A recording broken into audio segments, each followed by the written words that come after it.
Fala pessoal, estamos aqui, Pode Sair Engenharia, junto com o Confea CREA Mútua, no especial da COP30. Então nos acompanhe nas redes sociais, não deixe de curtir, de seguir, de mandar like, compartilhar, mande flores e corações também, gostamos. Estamos aqui com 3 convidados de peso, o CREA Pará tem mais de 322 títulos e só aqui nessa mesa deve ter uns 15, eu tenho certeza disso. Então quero começar pelo meu amigo Klemer, depois para minha amiga Rivetla, perdão, e depois para a Arielle. Então, pessoal, a gente está aqui fazendo um podcast de engenharia. A senhora é engenheira química, você é engenheira mecânica, também na parte de segurança, você é especialista na parte de segurança, mais civil também. Então, vou abrir para que se apresentem e a gente possa iniciar o nosso bate-papo. Vou começar pela minha querida engenheira química Rivetla. Eu sou Rivetla Benchimol, sou engenheira química e engenheira de segurança. Trabalhei uns 43 anos na indústria e temos uma experiência nessa área, tanto da área da engenharia química como na área de segurança. Aquele campo, aquele dia a dia, a gente tem essa expertise. Excelente. Rivetla, eu queria que você se apresentasse e eu queria que você já desse pra gente uma palhinha da tua experiência em um projeto na China de implementação que eu achei fabuloso. Bom, eu sou Arielle, sou engenheira mecânica, engenheira de segurança do trabalho. Tive a oportunidade de fazer uma parte da minha graduação de engenharia mecânica na França. Então foi um desafio, como a gente estava conversando ainda há pouco, porque quando eu comecei a fazer um estágio, eu comecei a trabalhar numa multinacional e a gente precisava implantar o projeto do mesmo jeito que tem na França, na Polônia e na China. Então foi um desafio bem interessante para a vida. Perfeito. Clemer, na sua apresentação inicial aqui na introdução, né, a gente entende que você trabalha com a parte de segurança no trabalho e na sua apresentação eu queria que você já enfatizasse 2 pontos. Você trouxe a diferenciação entre as empresas que buscam ter os planos de segurança e você trouxe a diferenciação entre as empresas que buscam executar os planos de segurança. Então, já chega aí caindo e voando. Já me conta qual que é essa diferença e como que você, como profissional, como consultor, entende quem é o perfil dessa empresa e como você oferece esse serviço.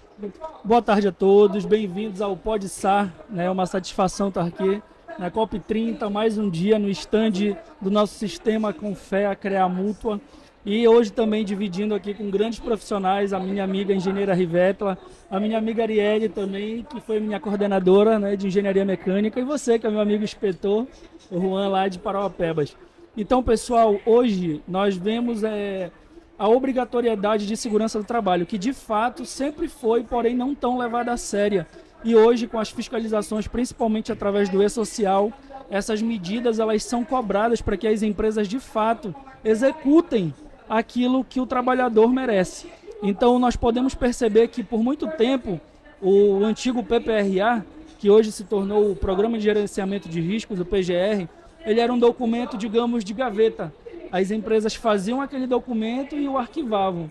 E hoje com o PGR não, você tem que de fato um programa para que você gerencie, para que você mitigue os riscos e possivelmente os elimine. Porque muitas pessoas acham que o EPI é proteção, na verdade o EPI ele minimaliza o dano, mas o que extingue o dano é os projetos de engenharia nas suas fases iniciais. Então é basicamente disso que eu vou comentar hoje com vocês e das empresas que de fato buscam consultorias profissionais que tragam esses resultados e não somente um documento para ser apresentado, mas um documento que seja vivido. Perfeito. Rivetla, partindo até da fala do que o Klemer trouxe, a senhora na fala inicial aqui, antes de iniciar os bastidores, falando sobre desafios profissionais, a senhora tem uma longa experiência profissional, em especial na indústria. Eu perguntei qual que a senhora entende que é um grande desafio para nós profissionais e a senhora me disse que são as pessoas. Não é nem a indústria, não é o maquinário. Então, partindo dessa visão da segurança, trazendo para a sua experiência das pessoas, o que a senhora entende que cabe a nós profissionais entregar em termos de gestão de pessoas, não só em segurança, em química, em civil, mas como líder e engenheiros que somos? Eu entendo a engenharia de segurança do trabalho como o lado humano da engenharia. Então, na hora que você é engenheiro de segurança, entender que você é o lado humano, Porque todos nós aqui temos outra engenharia de base. Essa nossa engenharia de base, ela nos diz assim, vamos produzir, vamos fazer, temos que lucrar, temos que ter... Só que a engenharia de segurança, ela pede que você seja humano.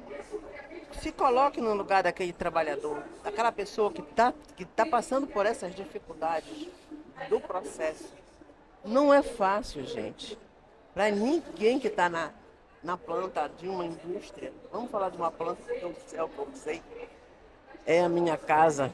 Então, dentro de uma planta é muito difícil você separar o trabalhador do ser humano. Eu tenho que ver ele como um todo, então por isso eu tenho que ter aquele tempo de conversa. Aquela coisa que você tem que olhar como pessoa, ver aquele ser humano individual. Eu não posso ver ele num grupo. E o PPRA sempre te trata como um grupo. Então, quando você faz, vamos fazer uma amostragem. Está entendendo? Nós somos similares, nós não somos similares, nós somos desiguais. Nós temos nossas características próprias. Isso tudo tem que ser respeitado pelo profissional da engenharia para que ele possa fazer o seu plano de gestão, o seu PPRA, que não é mais, é o PGE,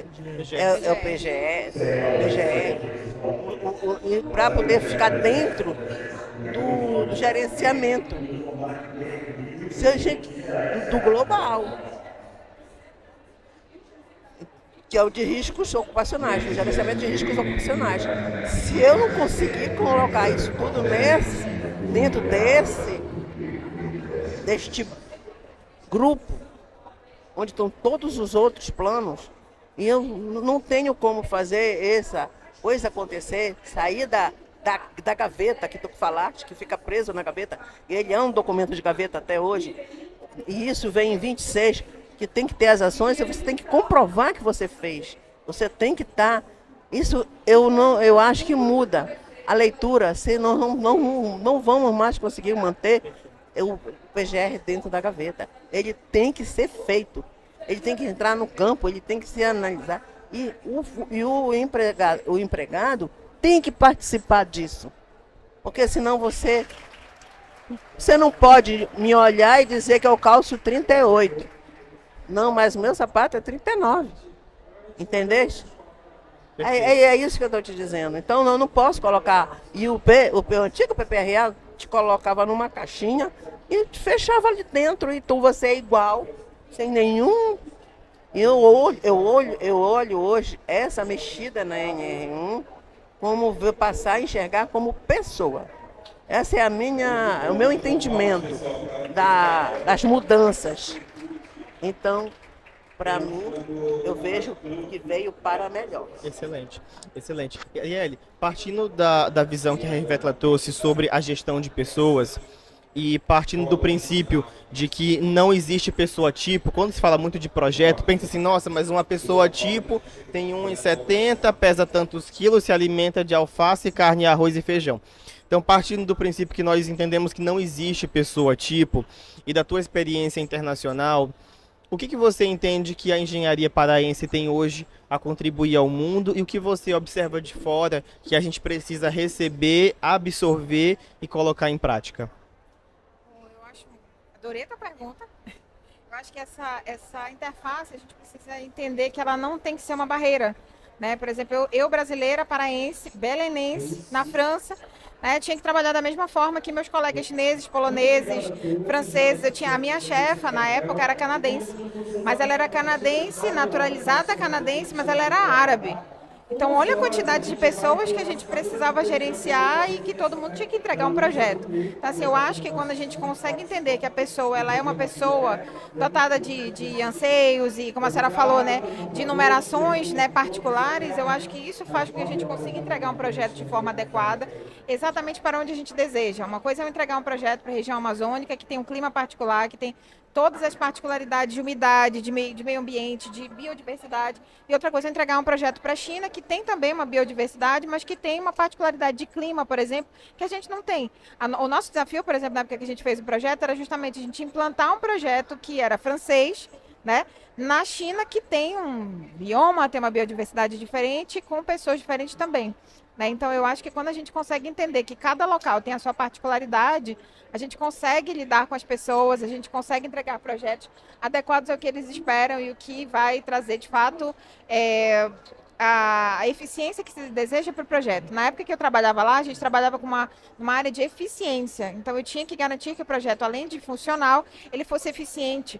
E aí, olha o desafio, né? Você garantir que você tenha os mesmos rendimentos, que a tua máquina que foi projetada na Alemanha consiga trabalhar com o mesmo rendimento na França, que consiga trabalhar com o mesmo rendimento na Polônia. E aí a gente tem que adequar, né? Essa máquina aqui, acho que ela não funciona muito bem. Uma vez eu participei de um projeto em Macapá, que as pessoas compraram uma máquina que era totalmente diferente da região de Macapá. E aí a gente estava até comentando ainda agora, né, sobre a questão dos nomes das empresas que a gente não comenta. E aí, assim, você precisa daquele jogo de cintura, né, de entender que, olha, a máquina não está funcionando tanto, mas eu, enquanto engenheiro, preciso fazer a minha adaptação para que aquela máquina funcione e para que naquele momento você consiga, de alguma forma, resolver aquele problema naquela situação. Excelente. Clemer, a Arielle trouxe muito as palavras eficiência, né? E eficiência é um resultado de implementação de coisas boas e bem implementadas. E você falou muito, em especial, sobre as empresas que realmente querem implementar, porque elas querem o resultado. Então, hoje, você como consultor, quando você chega num ambiente, quais são os sinais, né, que fazem você identificar que aquela empresa objetivamente vai implementar aquele projeto, aquele processo, porque é do objetivo dessa empresa, e como você, como consultor, pode colaborar para que isso seja implementado da melhor forma possível e trazendo eficiência e rendimento. Positivo, Juan. Então, toda empresa ela não busca somente os ganhos tangíveis, mas os intangíveis. Os intangíveis são aquilo que a gente não pode ver. E quando você fala em relação à adaptação, é isso que a Arielle comentou, é muito interessante. Porque o que é que eu uso o exemplo da higiene ocupacional? Quando nós estamos em Belém do Pará, nós temos um clima de alta temperatura, em uma média de 33 graus diários. Mas quando você está em São Paulo, não. Você tem dias que tem 27 graus, você tem dias de 20 graus. É um exemplo de realidades diferentes, ainda que o nosso território nacional seja somente um. Então, todo engenheiro ele trabalha com fatos e dados, né? Nós temos normas que dirigem os nossos estudos, os nossos trabalhos. Porém, é de suma importância que o engenheiro tenha sensibilidade para cada trabalho. E esse trabalho ele vai se especificar onde? Numa região, num determinado processo, num determinado projeto. Né? Eu dou um exemplo de que não adianta você ter o melhor projeto se ele é de um jeito no sul do Brasil e de outro no norte. Porque os entregáveis nem sempre são os mesmos. Então isso se cabe ao profissional responsável, dele estudar em loco, né? Estudar aquilo que de fato é necessário e ver os ganhos intangíveis. Aí quando a gente fala em ganhos intangíveis, qual é o objetivo de toda a companhia? O lucro. Só que quando você investe na saúde do seu colaborador, trazendo isso para a segurança do trabalho, você tem ali um colaborador satisfeito e um colaborador saudável. O colaborador satisfeito, ele trabalha com alegria para a sua empresa, ou seja, ele tende a produzir mais. E um colaborador saudável, ele trabalha por mais tempo e ele também não vai te apresentar um afastamento por uma lesão, por exemplo. Então são ganhos intangíveis existentes. Eu não vejo aquele número de imediato, mas ao longo prazo tem empresas que eu frequento que os colaboradores eles não querem sair da empresa. Excelente. Quando você usa entrevista, o que é que eles dizem? Não, eu quero encerrar minha carreira aqui. Ou seja, isso é um grau de satisfação. Mas tem empresas que você fala com o colaborador e diz assim, não vejo a hora de uma oportunidade melhor. Então esse cara ele não te disse que queria sair da empresa, mas ele deixou muito claro que ele está insatisfeito. São como nós. Né? A gente está aqui hoje confortável, muito legal com pessoas que a gente gosta. Na ONU, na COP da ONU. Exatamente, a gente está aqui no evento mundial. Mas todos estão aqui, acredito que de livre e espontânea vontade. Você imagina o contrário. Eu acho que até o semblante das pessoas ele entrega muito isso. E na segurança do trabalho, ele é real. Você percebe. Então, quando você tem uma empresa comprometida com resultados, dos tais ganhos financeiros, mas dos ganhos colaborativos também, você vê que essa empresa ela tende a se destacar no mercado, porque ela consegue obter lucro e satisfação. Fora que a sociedade, quando sabe que um colaborador é bem tratado, essa imagem corporativa também ela é vista de uma maneira diferente. Excelente. Então são diversos ganhos que o engenheiro ele tem que ter, se desenvolver essa sensibilidade para que ele possa aplicar, né, sendo parcial para a empresa e colaborador. Perfeito, muito obrigado. Agora eu quero aqui trazer para a gente fazer um afinamento disso com a minha engenheira química, Rivétula. O Klemer, ele traz dois sentimentos muito fortes. Ele traz muito a sensibilidade e ele por parte do profissional, e ele traz muito a questão da empresa ter esse compromisso com isso. Então a gente tem o profissional que está executando, que está desenvolvendo, e ao mesmo tempo a gente tem a empresa que ela precisa de ganhos que não necessariamente são tangíveis, que são intangíveis. Então, partindo da sua experiência na indústria, como que isso tem sido implementado e a senhora pode comentar algum projeto bacana que a senhora entende que os profissionais foram sensíveis em relação a essa realidade?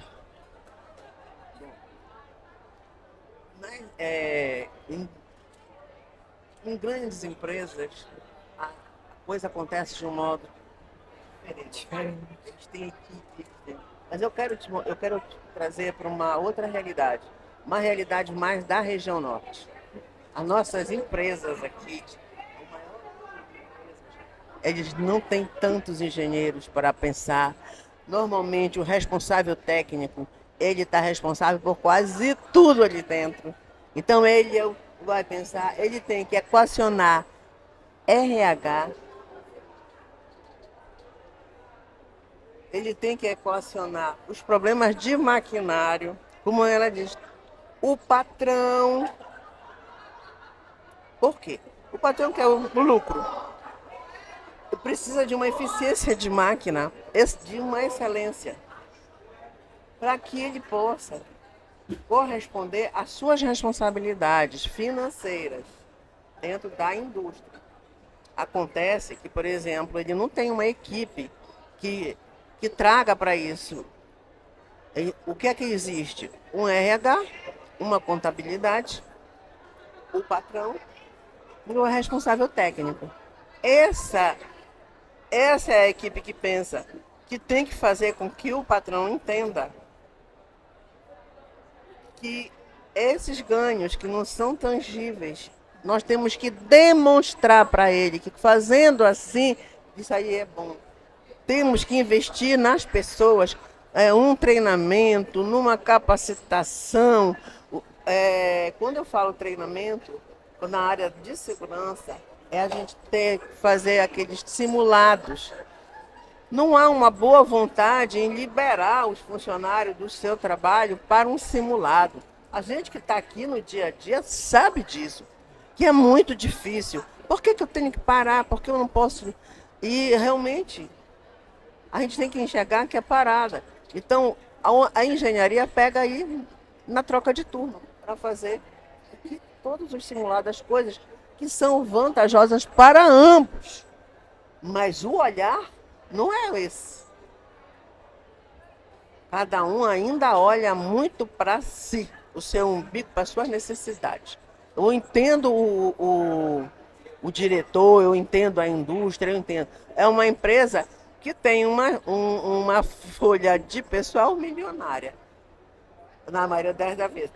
Ela é porque ela passa de 1 milhão. Então, para ela, uma folha milionária.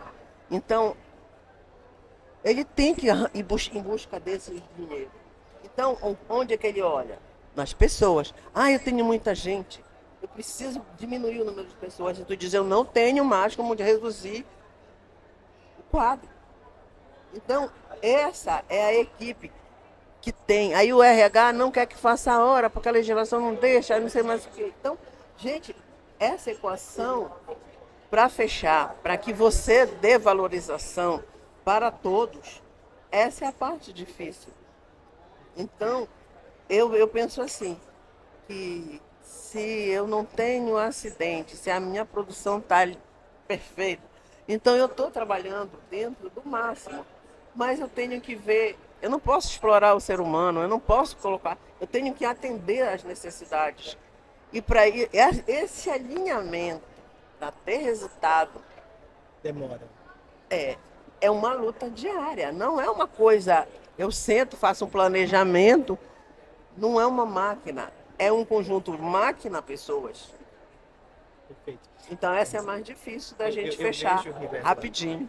Não fecha. Eu vejo assim, fazendo um resumo disso, eu quero fazer um link com um painelista, doutor Luciano, do Ministério Público do Mato Grosso do Sul, que tivemos hoje sobre resíduos. Ele disse uma coisa que me marcou muito. Ele falou o seguinte, que durante, acho que até a fase da ditadura brasileira, quando se jogavam ali as pessoas na prisão, não havia lei de direitos humanos no Brasil, né? E aí ele falou o seguinte, cara, então vamos aplicar o Código de Direitos dos Animais a essas pessoas, porque ele falou sobre exemplos de carregadores de lixo que carregam carroça com 400, 500 quilos. Então a gente também, nesse momento que estamos aqui nessa sala, com ar-condicionado, com a câmera, discutindo questões até mais subjetivas, até, né, que são palpáveis, mas que demandam um capital intelectual maior, a gente também tem que ter essa percepção cultural de educação e de investimento nas pessoas.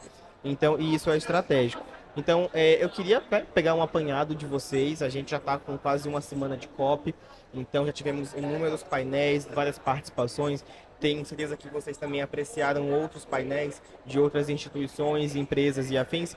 Então, queria entender de vocês sobre esse fechamento nessa sexta-feira. O que vocês têm para trazer sobre essa COP? O que a COP pode agregar a vocês como profissional? O que vocês também sentem que vocês puderam contribuir para essa discussão? Quero começar pela Arielle. Eu acho que assim, a gente não pode esconder a felicidade, né, de estar sediando a COP. Jamais. Acho que assim, pra gente, para mim, acho que para todos nós, é algo sublime da gente estar podendo fazer essa discussão em Belém, né, capital do Brasil, né, atualmente, Amazônida, né, então a gente, enquanto profissional amazônida também, a gente tem que entender que isso é muito importante para a gente discutir. Quando a gente fala de pessoas, né, como a Riveta falou, como o Clemer comentou, e você também, Juan, a gente precisa entender que todos nós somos pessoas com cada particularidade que precisa ser respeitada. Por exemplo, eu sou mulher, tenho 2 filhos, se eu voltar para trabalhar no meu primeiro dia de trabalho pós-licença maternidade, eu vou estar com a minha cabeça na minha casa, o meu filho pequeno ficou em casa. E, da mesma forma, quando eu entendo isso, que todos nós passamos por essas diferenças, a gente precisa entender que nós somos pessoas diferentes. Se eu trato todo mundo da mesma forma, de forma igual, de forma igualitária, da mesma forma que a gente trata o clima de forma igualitária, eu não consigo ter uma boa resposta. Então, quando a gente pensa que países, a gente viu agora recentemente, França, Dinamarca, o próprio Reino Unido, que estiveram aqui conosco, que viram a nossa realidade, viram o nosso calor, a gente consegue ver que eles agora, a gente está aqui num local que é a Amazônida, que a gente imaginava como seria muitos deles.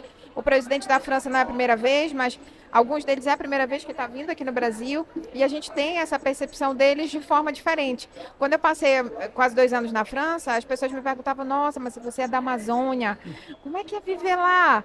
Né? Como é que você sobrevive a tanto calor?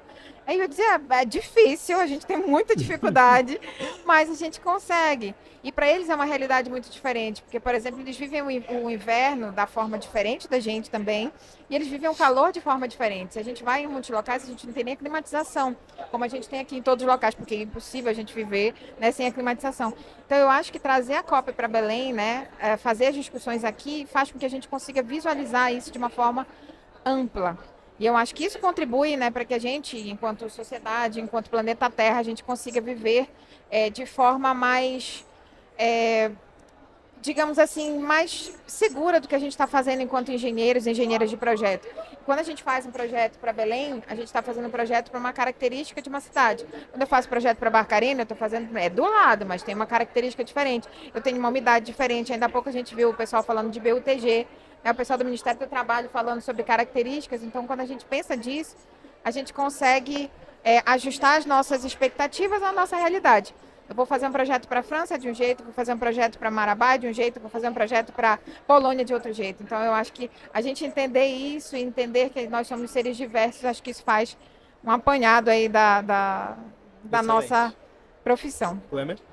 Então, sobre a COP30, né, nós vimos diversas críticas sobre Belém sediar, mas nós vemos muitos ganhos. Né? Um exemplo é a nossa própria cidade. Quando que esse investimento em infraestrutura chegaria até nós? Eu acredito que chegaria, só não acredito que chegaria na velocidade que chegou. 2025. Então, a COP, daqui a alguns dias, ela vai encerrar o evento, mas os benefícios para a sociedade belenense vão continuar. Isso é um exemplo em particular pela localização que nós estamos hoje. Então, a parte disso, o mundo está vendo como de fato é a Amazônia. Que aqui a gente não anda em cima do jacaré, né? Ufa! Que eu já fiz um curso em São Paulo uma vez, há uns anos atrás, e o colega realmente me perguntou: Lemer, jacaré anda no meio de você? Eu disse, cara, inclusive a gente usa para surfar também. Porque às vezes é potência técnica para se aplicar na Amazônia. Ou seja, a exploração dos nossos recursos. Né? Quantas vezes nós não presenciamos projetos que são feitos por engenheiros externos, mas por que o nosso mão de obra não? Então eu acredito que isso também é uma forma de você acordar algumas empresas de que elas podem investir em profissionais na nossa região, de que elas podem desenvolver esses profissionais e eles, por viverem aqui, têm muito mais facilidade de desenvolver um projeto assertivo do que um profissional que vem de outro estado ou de outro país. Então esses são os ganhos da sociedade, não só paraense, brasileira, mas a própria mundial, por saber como aqui, do que é necessário para se fazer o investimento. Perfeito. Perfeito. Então, Renata, eu gostaria de suas considerações finais. Eu adorei que a COP30 tivesse vindo para cá. Para que todo o brasileiro viesse para cá, para conhecer, para poder dar um parecer com mais assertividade. Porque a gente sempre viu muito parecer contrário, achando que nós não seríamos capazes de realizar. E eu ando no meio deles, eu não ouço ninguém falando mal. Está todo mundo alegre, satisfeito. O que tem de melhor no Pará é o paraense. Ninguém tem o nosso, digamos assim, carisma, o jeito, o trato, né? Chamamos de maninhos um para os outros. Excelente. O que então nós entramos, somos na família. Esse tratamento de maninho não é conhecido, mas aqui é o nosso dia a dia. Adorei que tivesse vindo e que tivessem pego aquela chuvarada. Uma experiência amazônica perfeita. Então eu não acho que tudo que acontece é ruim. Não, eu acho que é bom. Você está passando aqui no nosso dia a dia. Seja rainha, seja rei, não importa. Ele tá passando por uma experiência. Mas uma coisa eu posso dizer. Ninguém está aqui infeliz, insatisfeito. A gente olha nos rostos, aí você vê todo mundo. Os índios brigaram naquele segundo dia. Por quê? Por ter respeitado seus direitos. Hoje eles estão fazendo o que eles também gostam. Sentados, vendendo os seus adornos, né? Então, passando uma transmissão dessa cultura, fazendo. Então, é isso, é ser um indígena. Nós não queremos que ele venha para cá de paletó. Então, aqui se respeita. Aqui tem muita coisa tradicional. E eu acho que o resto do mundo vai mudar o olhar. E os que não vieram estão arrependidos. Eu tenho certeza que depois que eles analisarem com a cabeça, poxa, a gente devia ter ido. Aquela empadinha não era cara. Excelente. Bom, pessoal, então em uma conclusão final, né? A verdade é que o Brasil não se conhece, quem dirá o mundo conhecer o Brasil. Então a COP ser aqui em Belém, ela oportuniza pra gente realmente assim uma luz, um holofote em cima da cidade, do estado, da Amazônia. Nós temos a agradecer por essa oportunidade, agradeço pela participação de todos, por essa colaboração, por essa troca que a gente teve aqui. Não deixe de curtir, seguir, mandar abraço, compartilhar tudo que for de bom. Pode ser Engenharia, CREA Confea Mútua, nosso podcast oficial da engenharia aqui na COP30 em Belém. Muito obrigado. Isso aí, pessoal. Parabéns.